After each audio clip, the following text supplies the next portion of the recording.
हरे कृष्णा कृष्णा कृष्णा हरे हरे, हरे Ram Ram Ram Hare Hare. Last time में मैं एक बार बोला था जो निधि वन की बारी में, हम निधि वन की बारी में जो लोगों की जो अवधारणा है कि जो सेवा कुछ बारे धारणा है, वृंदावन की बारे धारणा है, इसकी बारी में प्राय तो लोगों को भ्रम में डाला गया। बहुत साल से भ्रम में डाला गया ये निधि वन है, ये सेवा कुंज है कि वृंदावन की है। लोग नहीं जानते वृंदावन की इतना है, कहाँ तक वृंदावन है, कहाँ किसको वृंदावन कहते हैं, कि सेवा कुंज किसको कहते हैं, निधि ये यहाँ निधि वन किसको कहते हैं। लोग प्राय तो अवधारणा में रह रहे हैं। इसी के कारण से ये वीडियो के माध्यम से बताने के लिए प्रयास कर रहा हूँ। आज की वीडियो में हम निधि वन किसको कहते हैं, वृंदावन किसको कहते हैं, उनका सीमा क्या है। शास्त्र के हिसाब से जो देखा जाए, ये कोई जो वृंदावन धाम की ब्रज धाम कहा जाता है, ये कोई देश की सीमा के अंतर्गत नहीं होता है। शास्त्र में तो इसको यदि कोई अंतर्गत किसी देश सीमा के अंतर्गत किया जाएगा, ये अपराध लगता है, दोष लगता है, नाम अपराध में आता है, धाम अपराध में, सॉरी धाम नाम अपराध में, धाम अपराध में आता है। इसलिए धाम को कोई देश काल की पात्र के अंतर्गत नहीं करना चाहिए। उसका विशालता हमें धाम से ये परे है, माने ये क्षेत्रफल में जो जिसको कहते हैं ब्रज धाम, किंतु ब्रज क्षेत्र में जो लोगों को सूचित किया जाता है ये वृंदावन धाम में आते हैं या निधि वन में आ रहा है, सेवा को जो आ रहे, वो भी लोगों को भ्रम में डाल दिया जाता है। इसलिए लोगों को भ्रम में डालने के लिए इसीलिए वीडियो बनाने का उद्देश्य, उनको यथारूप ज्ञान होना चाहिए, आजिटिज ज्ञान होना चाहिए वृंदावन क्या होता है। ऐसे तो धाम सीमा में नहीं है, किंतु हम देखते हैं उत्तर प्रदेश में धाम ब्रज 84 कोष में 3 डिस्ट्रिक्ट आता है। भारतवर्ष में 3 स्टेट में आता है, 7 डिस्ट्रिक्ट में आता है ब्रजभूमि। 3 स्टेट के अंदर में जो देखेंगे इसमें राजस्थान आता है, उत्तर प्रदेश आता है और हरियाणा भी आता है। और उसमें 7 वन, मुख्य वन 7 वन कहा जाता है। पूर्व दिशा जमुना की और जमुना की पश्चिम दिशा 7 वन कहा जाता है और पूर्व दिशा 5 वन कहा जाता है। टोटल ब्रज 84 को से देखा जाता है 12 वन है। 12 वन इसका मुख्य हैं। और इसमें हमारे जो आचार्य लोग गोस्वामी लोग, जिसके लोकनाथ गोस्वामी ये फास्ट पहले आकर वृंदावन की लुप्त तीर्थ को उद्धार किए थे भगवान चैतन्य महाप्रभु का निर्देश में, उन्होंने 350 उपवन स्थापन किए थे। उपवन कहाँ माने ब्रांच वन, शाखा वन। ये तो महावन कहते, 12 महावन है। पूर्व दिशा में ऐसा ही कहा जाएगा तो 5 जो वन है महावन, इसके अंदर में बड़े वन है।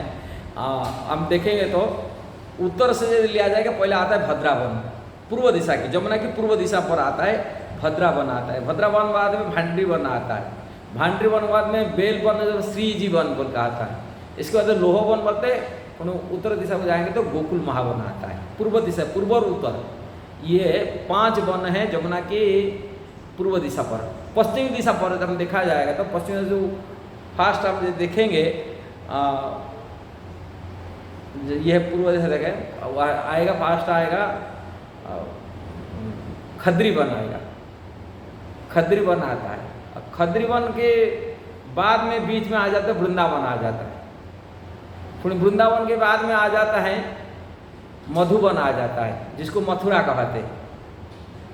फिर इसके बाद में मधुवन की ठीक दक्षिण पश्चिम दिशा जिसको कहते हैं, वो दिशा में आएगा ताल वन आएगा।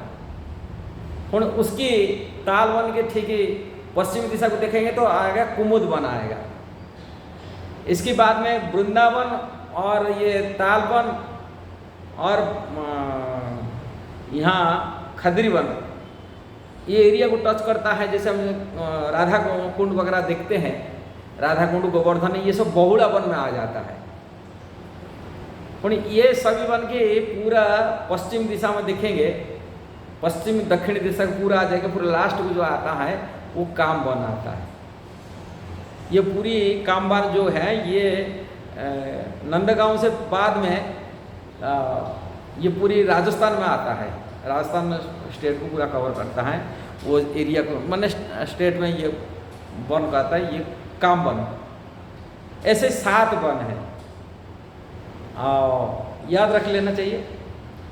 वृंदावन, मधुवन, तालवन, बहुलावन, कुमुदवन, कामवन और खद्रीवन, ये 7 वन हैं ये कहा जाता है। किंतु ये वृंदावन है, विशेषतः ये वृंदावन की छोटी वन नहीं है, ये पूरा मथुरा जैसे मधुबन से लेकर कि आप पूरा ये हरियाणा जिसको चलते कोसी आगे तक जो एरिया देखते हैं ये सब वृंदावन के, जमुना किनारे जितना एरिया देखते हैं ये वृंदावन के अंतर्गत में आ जाता है। पूरा ये पूरा लगा है, पूरा कोसी आगे तक पूरा जैसे लगा हुआ आगे पूरा लगा, तो ये वृंदावन, वृंदावन के सीमा जैसे हम लोग को जाते हैं वृंदावन, मेरे वृंदावन लगते हैं, एंट्री करते हैं वृंदावन आते हैं, किंतु केवल वो वृंदावन नहीं है, वो इतना सीमा है, वृंदावन की सीमा पूरी लगा है। कहाँ तक आप देखेंगे हरियाणा में तक प्रवेश कर जाता है, ऐसे एरिया में लग जाता है। किंतु वृंदावन के अंदर में जो मधुवन आता है, ये मधुवन एक ब्रांच वन है, शाखा वन है। जैसे अनेक ब्रज में देखे सुने होंगे, ब्रज में कोकिलावन नाम सुना होगा, खेलन वन वन के सुना होगा, ऐसा ही छोटे छोटे वन हिसाब से ये निधि वन जो रासलीला की स्थली है, ब्रज की भगवान श्री कृष्ण रासलीला किए थे, वो रासलीला स्थली जहाँ पर लाखों लाखों करोड़ की गोपियाँ के साथ में रास लिखते महाराज किए थे, वो निधि वन के अंदर, वृंदावन के अंदर निधि वन में किए थे।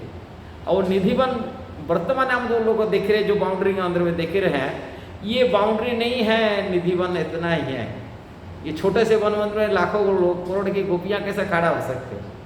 वास्तव की निधि वन के अंदर में सेवा कुंज होते हैं, निभावन श्रृंगार वट होते हैं, निधि वन के अंदर बंसी वट भी होते हैं, गोपेश्वर महादेव होते हैं, केसी घाट होता है, ये सब निधि वन है। किंतु निधि वन एक बाउंड्री अंदर तो लोग बोलते हैं ये निधि वन हम जाएंगे निधि वन देखेंगे, ये नहीं है, गलत धारणा है। इसलिए ये वीडियो बनाने का तात्पर्य उनको यथारूप ज्ञान होना चाहिए निधि वन क्या होता है। निधि वन के अंदर में जहाँ पर राधा कृष्ण को गोपियाँ लोग श्रृंगार किए, उनको भोजन खिलाए, उनकी आरती उतारे, तरह तरह वहाँ के जो सेवा किया गया राधा कृष्ण की सेवा, वहाँ श्रृंगार वट होता है। सेवा कुंज के अंदर श्रृंगार, भगवान राधा रानी की श्रृंगार किए, भगवान अपने हाथों में श्रीमती राधा रानी श्रृंगार किए थे, इसको श्रृंगार वट कहते हैं। और निधि वन सेवा कुंज में उसको होते सेवा कुंज। जो बाउंड्री बना के आजकल देख रहे हैं निधि वन सेवा कुंज, वो भी छोटे से जाएगा, वो भी सेवा कुंज के लिए नहीं करते। सेवा कुंज में पूरा है, सेवा कुंज के अंदर राधा दामोदर मंदिर भी आ जाता है, राधा श्याम सुंदर मंदिर आता है, श्यामानंद प्रभु का समाधि उनके नूपुर प्राप्ति का स्थान आता है, श्रृंगार बटा आता है, ये सभी सेवा कुंज के अंतर्गत। ये बाउंड्री जो बनाया गया लोगों को धारण कर रहा हूँ, उसको सुरक्षित दिया गया, कुछ वृक्ष लता है और वृक्ष लता को बचा के रखा गया, ना तो सब घर मकान बन गया। इसलिए साधु संत ये हम बाउंड्री बनाई दिए और ये सुरक्षित है, ये निधि बनता है, कहते थे यह सेवा कुंज बोलते थे, ऐसा नहीं है। पूरा हम देखेंगे ये सब एरिया है, पूरे वृंदावन आप जहाँ घूम रहे हैं, जिसको वृंदावन पंचकोशी परिक्रमा कर रहे हैं, जो पंचकोशी परिक्रमा किया जाता है 10 किलोमीटर की ये परिक्रमा जो लगता है, ये सब निधिवन के अंतर्गत है। निधिवन इतना है। अब वृंदावन कैसा है, पूरा मथुरा से लेकर के आपको पूरा ये तक जमुना किनारे आप लागे, और जैसे पूरा हरियाणा तक जो लगा हुआ है, पलवल तक, पलवल डिस्ट्रिक्ट आ जाता है। ऐसा ही ये वृंदावन के अंतर्गत ये सब वृंदावन वन है। वृंदावन के अंदर में चेर घाट भी हैं, नंद घाट ही हैं। वृंदावन के अंदर में दाऊ जी की जो खेचा दाऊ जी के लिए एचा दाऊ जी बोलते हैं, रामघाट हैं, खेलन वन है। वृंदावन के अंदर में वहाँ ये सभी चीज़ ये सब अंतर्गत आता है। इसलिए लोग नहीं जानते हैं, इसलिए ये वीडियो के माध्यम से बताने के लिए चाहता हूँ वास्तविकता क्या है वृंदावन। हम जिसको मानते ये कैसी है, ये चीज़ सोचने का बात है। इसलिए शास्त्र में क्या लिखा गया, ये सभी जो बात में बताया, जो एरिया के बारे में बताया, ये वास्तव भक्ति रत्नाकर एक ग्रंथ है, और जिसकी नरहरि चक्रवर्ती नाम से प्रसिद्ध आचार्य थे हमारे गौड़ीय वैष्णव परंपरा में, उन्होंने इसको लिखे। और ये बात को पुष्टि करते भगवान चैतन्य महाप्रभु की परिकर, विशेष करके राघव पंडित जिन्होंने ब्रज दर्शन कराए थे, इसलिए जीवो गोस्वामी श्रीनिवास आचार्य को परिक्रमा कराए थे, उनके बारे में वार्तालाप हुई। कोई वन, कौन सा गांव, और पहले भगवान कृष्ण की लीला में क्या गांव था, वर्तमान समय क्या गांव, उसका नामकरण किया गया, परिवर्तित किया हुआ, अपभ्रंश में परिवर्तित हुआ, उसका नाम भी बता देते। पहले भगवान ने ब्रज लीला में कृष्ण की लीला, कारण वो कृष्ण लेके सब परिकर थे, भगवान चैतन्य महाप्रभु साथ में लीला में भाग लेके आए थे, इसलिए उनको पता है कौन सा जगह, कौन सा वन, क्या क्या सब बारे में स्थिति पता है, उन्होंने बता दिए। पहले ये था, ये जगह था, फिर उसके बाद में कई आचार्य परंपरा में सब आए, फिर वो लीला स्थली को सब प्रकट कराए, दिखाए ये जगह लीला स्थली कि बजरंग स्थापित सब विग्रहों को पुनः स्थापन करा गया। गोस्वामी के लोगों द्वारा विग्रहों को मिट्टी की तरह नीचे से निकाला गया। जो बजरंग स्थापित विग्रह थे, वृंदावन जी गोविंद जी गोपीनाथ मदन मोहन विग्रह है, कि शेषशाही विग्रह है, कि हरिदय विग्रह है, कि ये सभी विग्रह भगवान चैतन्य महाप्रभु अनुयायी के द्वारा पुनर्निर्माण करा, पुनः स्थापना करा गया। ब्रज की सभा, ये सब लीला कथा रहस्य इसमें वर्णन किया गया। अब भक्ति रत्नाकर ग्रंथ पढ़ सकते हैं, देख सकते हैं और जान सकते हैं वास्तविकता क्या है। लोग भ्रम में डाल करके पढ़ने लोगों की बातों में आ जाते हैं, लोग भ्रम में फंस जाते हैं। इसलिए वास्तविकता ज्ञान होना चाहिए। यदि वीडियो सही लगा जरूर उसको शेयर करना, सब्सक्राइब करना, लाइक कमेंट देना। हरे कृष्णा।